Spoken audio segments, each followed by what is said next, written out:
C'était il y a près de 20 ans.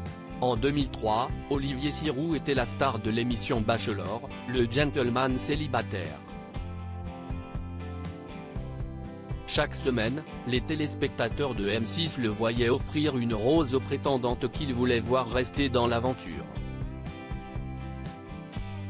Dans un entretien accordé à Téléstar, en kiosque lundi 1er août 2022, l'ex-star de la télévision a assuré qu'il ne pensait pas participer à un programme qui changerait les codes télévisuels.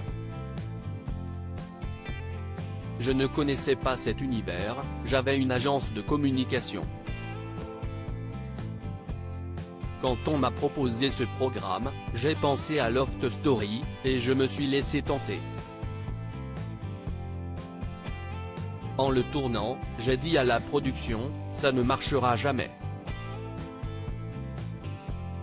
Louis-Alexis de Gemini, ex-directeur de M6, note de la rédaction, m'a répondu, « Détrompe-toi, tu vas peut-être entrer dans l'inconscient collectif pour des décennies. »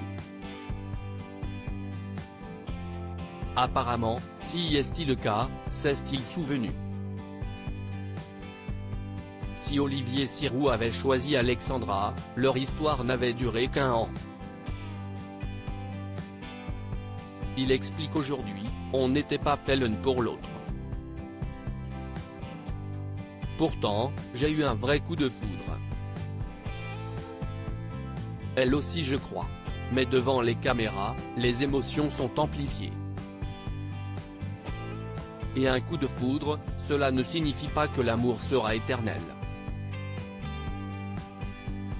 Heureux dans sa nouvelle vie, l'homme d'affaires a confié, « Je suis marié à Aurélie depuis 12 ans et j'ai 3 enfants, Andreas, 11 ans, Raphaël, 8 ans, et Jenna, 2 ans. Je suis à la tête de la société Glastin, qui fabrique des films teintés pour pare-brise et pour vitres de bureau.